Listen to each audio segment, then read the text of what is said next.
The Time Machine by H.G. Wells. Chapter 10. About 8 or 9 in the morning, I came to the same seat of yellow metal from which I had viewed the world upon the evening of my arrival. I thought of my hasty conclusions upon that evening and could not refrain from laughing bitterly at my confidence. Here was the same beautiful scene, the same abundant foliage, the same splendid palaces and magnificent ruins, the same silver river running between its fertile banks. The gay robes of the beautiful people moved hither and thither among the trees. Some were bathing in exactly the place where I had saved Weena, and that suddenly gave me a keen stab of pain. And like blots upon the landscape rose the cupolas above the ways to the underworld. I understood now what all the beauty of the overworld people covered. Very pleasant was their day, as pleasant as the day of the cattle in the field. Like the cattle, they knew of no enemies and provided against no needs. And their end was the same. I grieved to think how brief the dream of the human intellect had been. It had committed suicide. It had set itself steadfastly towards comfort and ease. A balanced society with security and permanency as its watchword. It had attained its hopes, to come to this at last. Once, life and property must have reached almost absolute safety. The rich had been assured of his wealth and comfort, the toiler assured of his life and work. No doubt, in that perfect world, there had been no unemployed problem, no social question left unsolved, and a great quiet had followed. It is a law of nature we overlook, that intellectual versatility is the compensation for change, danger, and trouble. An animal perfectly in harmony with its environment is a perfect mechanism. Nature never appeals to intelligence until habit and instinct are useless. There is no intelligence where there is no change and no need of change. Only those animals partake of intelligence that have to meet a huge variety of needs and dangers.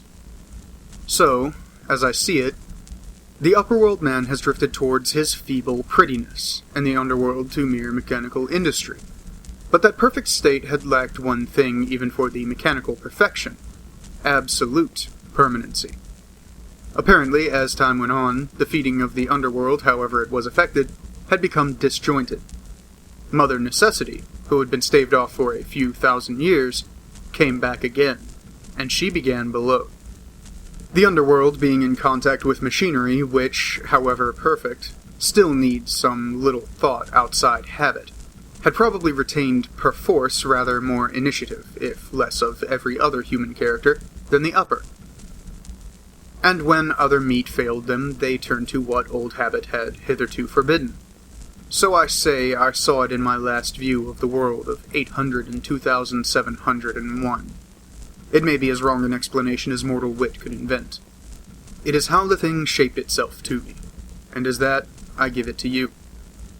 After the fatigues, excitements, and terrors of the past days, and in spite of my grief, this seat and the tranquil view and the warm sunlight were very pleasant. I was very tired and sleepy, and soon my theorizing passed into dozing. Catching myself at that, I took my own hint, and spreading myself out upon the turf, I had a long and refreshing sleep. I awoke a little before sunsetting.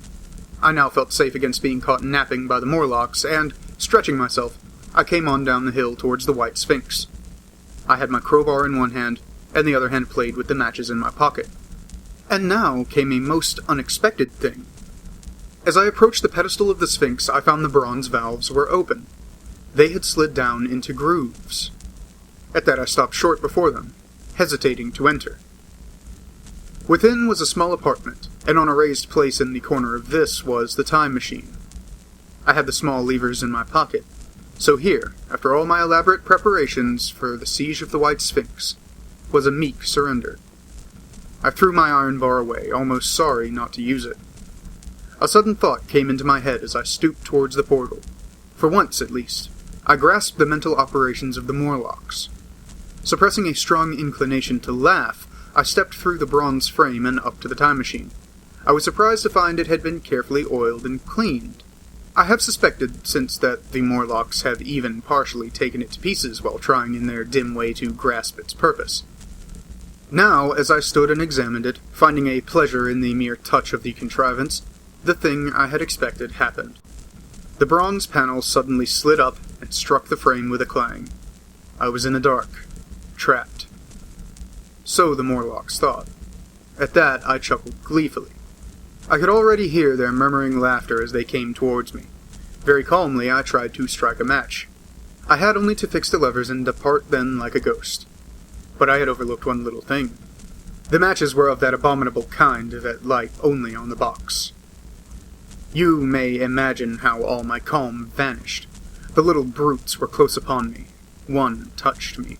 I made a sweeping blow in the dark at them with the levers, and began to scramble into the saddle of the time machine. Then came one hand upon me, and then another. Then I had simply to fight against their persistent fingers for my levers, and at the same time feel for the studs over which these fitted. One, indeed, they almost got away from me. As it slipped from my hand, I had to butt in the dark with my head. I could hear the Morlock's skull ring to recover it. It was a nearer thing than the fight in the forest, I think, this last scramble. But at last the lever was fitted and pulled over. The clinging hand slipped from me. The darkness presently fell from my eyes. I found myself in the same grey light and tumult I have already described.